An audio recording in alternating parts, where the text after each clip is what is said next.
Don't dislocate your arm patting yourself on the back. Hello there, Sarah from 17 once again. This is my Darksiders 3 Apocalyptic video walkthrough. This is the Hollow and the Catacombs. We now have the Flame Hollow, which is going to enable us to do 2-button combo and some fancy things. And there's a really sweet mechanic that this game has, which you wouldn't think it would have, considering it fucks up the simple stuff. So, you can just frame releasing of a charge attack on your Hollow techniques. So if you watch, guys, if you go into the move list especially, the game has a move list in the menu. There are 2 inputs for charge attacks. One of them is a just frame, the other one is if you just charge attack. And the difference is quite noticeable, and what happens, when you charge your weapon, it will blink. It's like a half a second into charging it. If you release the button then, you will do a better version of a charge attack. The charge attack with the flame set people on fire, they do a decent amount of damage, and it's like a ground pound. And if you do the perfect one, you do get a little bit of a signifier that shows you that it's slightly better than the other one. But it's not something I'm going to be doing too much, because you don't have to do it, and once again, I'm not going to be upgrading the nunchucks, purely because I'm saving all of my resources for both my whip and for the crossblade.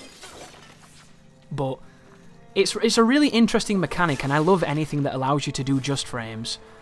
A mechanic that rewards timing is something that these kind of games do really well, and all these games should aspire to do. So it makes me happy that this one has it, in spite of the fact that there are a lot of areas where it's undoubtedly very weak. One of the areas which makes the game really demanding is the recovery that you have on the dodge roll. So when you dodge in this game, not only do you not have many iframes, but you also have a decent amount of recovery on the end of it where you can't dodge again. So this is not like, say for instance, Darksiders 2, where you could dodge 1,000,000 times before you then got punished. Because I think, wasn't it, it's been a long time since I've played it, guys, and I don't remember it, but I think you could dodge 4 or 5 times, and then didn't you do like a dodge that had recovery and you had to wait again? But you could cancel that in another means and then continue. It was a bit like Bayonetta, I think, where you get a bunch of dodges and then a final dodge to stop you spamming. But before you got to the final dodge, you could spam away, and it was very powerful, lots of iframes, and it made it so that game was a lot of fun. This game doesn't have that. It also doesn't have omnidirectional rolling when you're locked on, which is kind of funny. Oh, by the way, this armoured skeleton, he has the ability to guard, and when an enemy guards and takes 2 hits on their guard, they will counter with a charge move that does a lot of damage.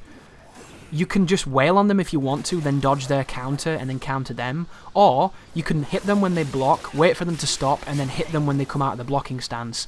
Their AI is so stupid, you can bait them coming out of their block and hit them, wait, hit them, and you will never do anything. Conversely, you can do the launch juggle of the 3-hitter and keep doing that, and that will kill them. Or you can just, kind of freestyle. It's entirely up to you. But if you're not familiar, guys, in the original Dark Souls, when you lock onto an enemy, you can roll left, you can roll right, you can roll forward, you can roll backwards. You cannot roll diagonally.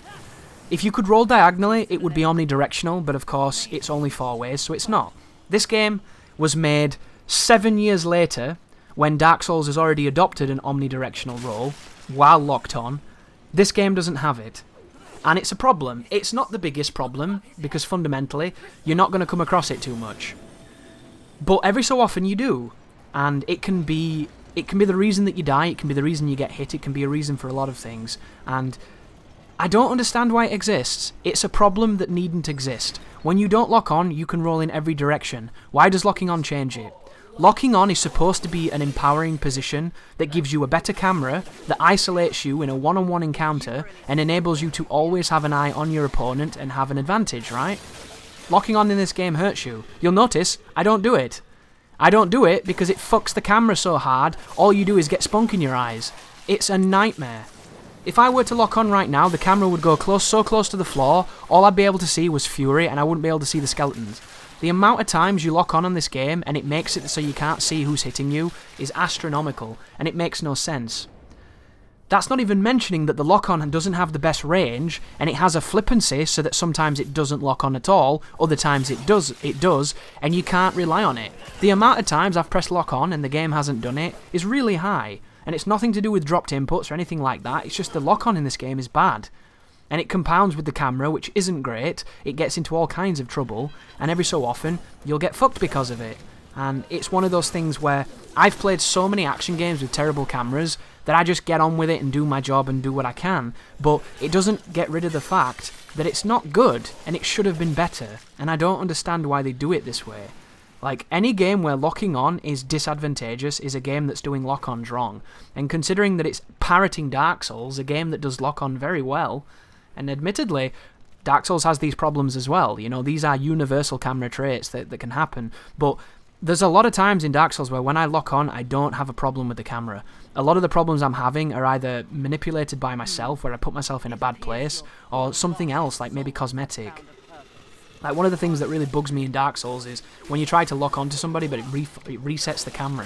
Like, what the fuck is that? Like, I'll never understand anybody that likes camera resets, because all it does is bug me. Like, I'm capable of turning a camera, I don't need to press a button. It's not Spyro on the PS1 when there was no fucking analog. Like, come on now. Oh, by the way, guys, this is crowd control, if you're wondering. This is me using the spinning attack. And whenever I finish my whip attack, I always press triangle to do the second weapon, because it cancels out of your recovery frames faster, and it's really good for interrupting and getting frame advantage. Something you need to know about the whip too, the Barbs of Scorn, the main weapon of Fury. The first hit she does reduce damage, and I don't know why. This is a strange game in so many ways. By the way, guys, this one I'm opening up right now opens a door to an optional boss who's probably the hardest thing in the game. The fight that you can get once you open this is absolutely awful. It's so awful that I did it off camera because I was on it for so long, I ended up stopping the recording because I didn't think I was ever going to do it. And that gives you an idea of how much of a pain in the arse it is. However, if you bring the right items and you whore Wrath and you whore the Havoc technique, you can get by him. But I didn't want to do that because I'm a stubborn asshole, so I just instead spent about an hour and a half banging my head against it. And I did it too early as well. I should have waited till I had more damage. But if you can beat him, guys, you can get something called an Essence of a Chosen, which will enable you to max out one of the enhancements for your weapon. And if you can do that, it's really, really advantageous. However, if you can't do it, you're going to have to wait until you get the purple ability. Once you get the purple hollow, I can show you another place to get an Essence of a Chosen, but the earliest place you can get it from is from the Flame Warden. And it pisses me off that I don't have it recorded, but at the same time, it's one of those things where if you're willing to use the cheesy stuff in the game, you'll probably have a much better time than I did, and he's just a nightmare. I'll let you experience him for yourself. It's not a fun fight. Oh, another thing here, guys, if you're not using the Flame Hollow and you go into the lava, you will die. It's a simple thing, but it's true. It's something that can sometimes happen if you get a little bit carried away, but it's just one of those things. Anyhow, back to what I was saying. The first hit of the whip does not do maximum damage. I think it's a balance reason to stop you from just using one hit all the time. You'll notice the first hit's pretty fast, but it generally does about 2/3 the damage of the second hit. The second hit does a lot more damage, the third hit does as well, the fourth hit does, and then the final one does the most, I think. Oh, by the way, guys, this guy here, the skeleton with the mace, he has the ability to use hyper armor. Whenever I fight an enemy that has hyper armor, I'm going to launch them, and I launch them surely so they can't attack through my moves. There are two types of enemies in this game. There's the enemy that tries to frame advantage you, that can be flinched, and there's the enemy that just has 1000% armor and just hits through everything you do. Understanding which enemy is which is really important to success. Oh, and there's a third enemy, the enemy that blocks. So just bear in mind, the blockers are annoying but easy. The hyper armor guys are the worst because if you get the wrong attack, you'll get one shot from them. And it's really funny, right? There are hits the final boss in this game can do to you with 1 HP, or level 1 HP, sorry, which is like 250 life, that do not kill you. However, any enemy that has hyper armor that does one of those charged attacks will kill you in 1 hit. The skeleton I just killed can kill me in 1 hit right now. It's just crazy, really strange. The balance is very interesting. But what I don't understand most about the whip is this game craves a heavy option. I don't know why X wasn't a light attack and triangle wasn't a heavy attack. And I don't know why XX triangle and X triangle X and all that kind of combinations that God of War mastered years ago. By the way, guys, this is really important. I just have to interrupt. Do you see over there where that fire guy was in that lava lake? That is where I'm going to get the gem that's going to make this game easier for us. It's called the Enochian gem. Once you get it maxed, it gives you an 85% damage increase if you're under 25% HP. Because I'm not going to be getting hit a lot against bosses, I'm going to be using it to win, and it does a lot of damage, and that's where you get it from.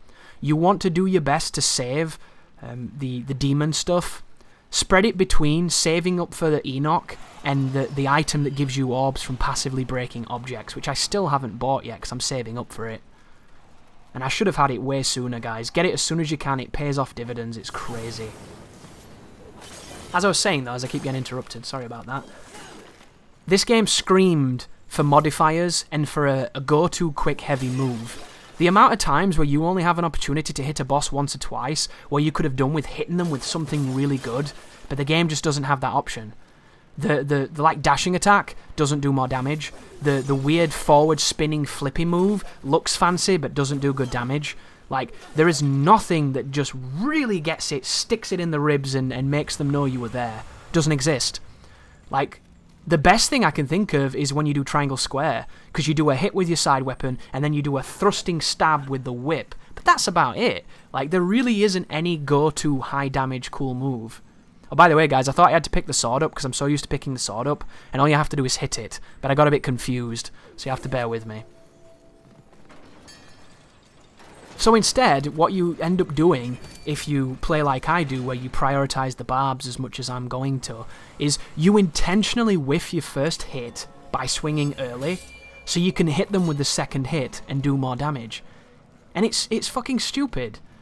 This game existed because it ripped off God of War, and God of War has the Plume of Prometheus, which is one of the most awesome moves in the history of action games because of what it does in a short amount of time.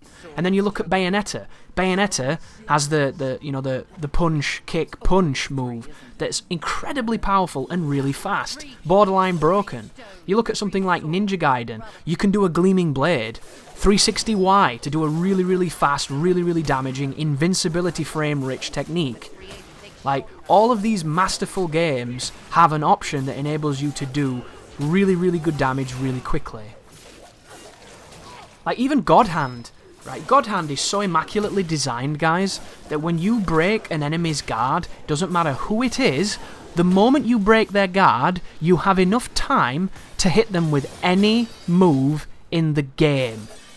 Like, you might not be able to land Yes Man Kablam, but I think you can. Like, that's how immaculately designed that game is. They are stunned for the right amount of time so that you can follow up with any of the moves in the game. And the game has what, 130 odd moves? That's beautiful design. Guess what? That ain't in this game. This ain't God Hand. So you're just going to have to bear with it. Here we go. Skeleton guy doing his best to block my moves and counter. Notice how I only hit him once and he didn't counter. And then I just go to the knockdown technique. Additionally here, guys, because I'm saving up, there's going to be a little bit of procrastinating in this area of the Catacombs. The puzzle here is to get 2 swords and then open up the way, but I'm going to be moving around the area, finding as many puzzles as I can so I can get some caches and things. So just bear with me. I'll do it eventually, but I'm going to be finding a lot of the little hidden things too. And it all pays in the end. I don't know what this game's obsession with those strange moving through vents. This is like an air duct specialist. It's ridiculous. There's so much of that too. It's one of those weird mechanics that I don't know why it's here and I wish it wasn't. The only other mechanic that's even close to that is the one where you do the slow motion walking like bloody Marcus used to do in Gears of War 1 back in 2007 or 2006, whenever that game came out. There's no excuse for it. Why the fuck do I have to stand and listen to a stupid watcher who's inevitably going to betray me and I can't skip it? And the funny thing is, when you're in those moments, you can actually walk into enemies. And when you take damage, it heals you. Because you're not supposed to be engaged. Because you can't do anything. You are completely unable to fight back. It's really strange. And I think it does it to mask loading. Because this game has a really big problem with mid-level loading. If you push the game too far, too quickly, you'll load a bunch. And you can load 2 or 3 times in a row, even on PC. Like, even on a good PC too. Like, my graphics card is a 1070. It should be able to play this effortlessly. And yet, it loads like a motherfucker. It's really bizarre. But yeah, the first hit of the whip, for whatever reason, is weaker. And I'm not entirely certain why that is. It must be for balance reasons, but there's so many aspects of this game that are completely unbalanced. I don't really understand what those balance would be. But we've got a moment now of peace for me to talk about some of the things as we do some puzzle solving, so I'm going to talk about some of the other features that I haven't mentioned. So if you dash while in midair, you will not dodge, which is something that really makes me sad, but it just exists. Instead, you will do a stomp that is not invincible, but does do damage. It's a quick descent that stomps into the ground, and it splinters the ground into a bunch of rocks, which is really nice to look at, but its utility is low because half the time in the recovery of it you get hit, so I don't recommend using it offensively at all. It does look baller though, which is definitely an advantage. This is me going back to Vulgrim to try and buy some things, and because I spent my souls, it means I now have the ability on my weapon that when I break things, I'll get orbs for them. So now we can continue to do the mission and finish this dungeon. But I've just forgot what I was saying, so I'm going to continue on probably a potentially different tangent. So each of the different hollows that you get through the game will give you a different ability. It'll give you a new weapon that does something cool, it'll give you a new wrath move that does something cool, and it will then be used in some kind of navigational asset. The first one you get is the flame one that enables you to do a triple jump, even though the second jump is as flaccid and awful as any jump I've ever seen in a game. And then the final jump is kind of unique because you have to hold the button to start it, and then it boosts you up. You do not have to hold the button the most amount of time every time. You can hold it to trigger it and then release to do a quicker one, which when I was watching other people play the game, everybody was fully charging the jump, so I don't know if people have realised you don't have to. But it must be said, the way that the jumping works in this game, it doesn't really feel precise and satisfying because of the inputs. A lot of the times when you try to do the second jump, you'll just get the charge move sometimes because you did the inputs too close. And a lot of the times when you're trying to do the charge, sometimes you might not get it, you might get the second one, and it just leads to a jump that feels unnecessarily bizarre. And I don't know why they've decided to do it the way they have. This fight right here is a big gauntlet, and there is an archer skeleton who you're going to have to be careful of because his arrows are really accurate. And all I'm going to do, guys, hold the whip, dash away, hold the whip, dash away. That's all I'm doing. It hits them all, it keeps them in a bit of a stun, and I'm going to put a pillar between me and the archer, and when they stop coming, I'm going to go for the guy with the bow. I believe there's not too many of these after this. Most of these encounters you can usually skip if you know what you're doing, but because this one involves standing on that platform and then shooting something, this one is going to take a little longer, so instead I'm just going to do it the old-fashioned way. But do you notice that when I'm killing these enemies, I'm not getting a lot of orbs? There's the charge, you see it? I hit his block twice, that's why he did that counter. It is a red glowing thrust, and it has a decent, it's got about 2 meters of range. It's pretty dangerous. He likes to throw his sword, him too, so just be careful of that. There it was there, boom! Every time, hit his guard twice, he will always do that move. It's a programmed response. But continue to whip things now that you have this ability to get orbs from it. This ability is crazy. On my first run of the game on Apocalyptic, I didn't have it. And the amount of points you can get, you can actually farm if you want to. I wouldn't recommend you do it because you just simply don't need to. But if you get into bother and you want to get past the section or you want to beef yourself up a little bit, farm. There's a graveyard in one of the starting areas where you meet Pride, and you can just go there and smack the tombstones, and you can get hundreds of orbs really quickly. It's crazy. I do like breaking things in this game. One of the criticisms that Darksiders 3 is getting is that its environments are kind of stale and uninteresting to look at. They look quite generic, and it's a stylized look for certain, and it's not for everyone's tastes, but I really don't have a problem with it. I understand that it has a look of it that makes it look a bit cheap. That I get completely. That you can't really fix. And I think when you're underground in the Catacombs, it just looks like a Darksiders game, doesn't it? But when you're out in the city, and the ruined city kind of looks a little bit mute and down, and almost as if it's been colour corrected to look duller than it is, I can understand people having problems with it. But personally, I like the apocalyptic setting. I like the urban decay. I like ruined buildings and cities and essentially the fall of mankind. It's an aesthetic I think that looks really good. And because of the cartoony nature of the visuals of this game, I think they've kind of done the best they could do. It just stands out a lot more in the human environments when you're not in some kind of crazy gothic tomb filled with lava. Because this looks like Darksiders right now. The other places, they do look a little bit more sparse, and because it's kind of realistic looking but at the same time kind of caricatured, it stands out. But I don't think it's bad, and I don't understand why people are so quick to really give it a bad time. Like, graphics are the least of the problems with this game. If you're going to have issues with this game, having issues with the graphics is a waste of time, because visually I think it looks fine. Like, if you're going to get pissed off at something, get pissed off at the fact that they've designed really cool levels and then stuck no fucking checkpoints in them. What is the point in having all of this elegant design and all of this cool interlinking environments if when you die you go back 20 minutes to Vulgrim's bloody shop? And it's such a stupid thing. They never had this problem in the old game, so why this one has it is bizarre. Why would you imitate Souls and only inherit the shit? Like, does anybody like running back through a fucking area for the 50th time to fight a boss that cheap shot you? I don't. I hate that shit in Dark Souls. If I was the director, that would be the first thing that goes. It's fucking worthless. I can't understand a single piece of endearment that comes from retreading through a zone you've ran past 50 times.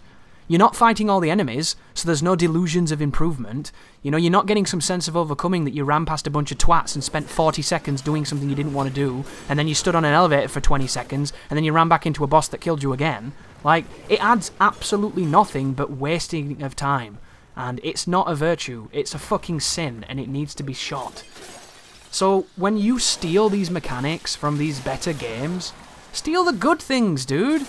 Don't steal the shit! No one likes the shit, man. It makes no sense.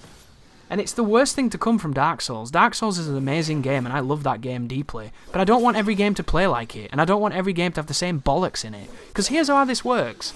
Dark Souls gets away with everything because it's fucking Dark Souls. You go, oh, why do I have to recall an elevator instead of it automatically calling itself, and all that happens is I forget I haven't recalled it and I run and fall down a hole?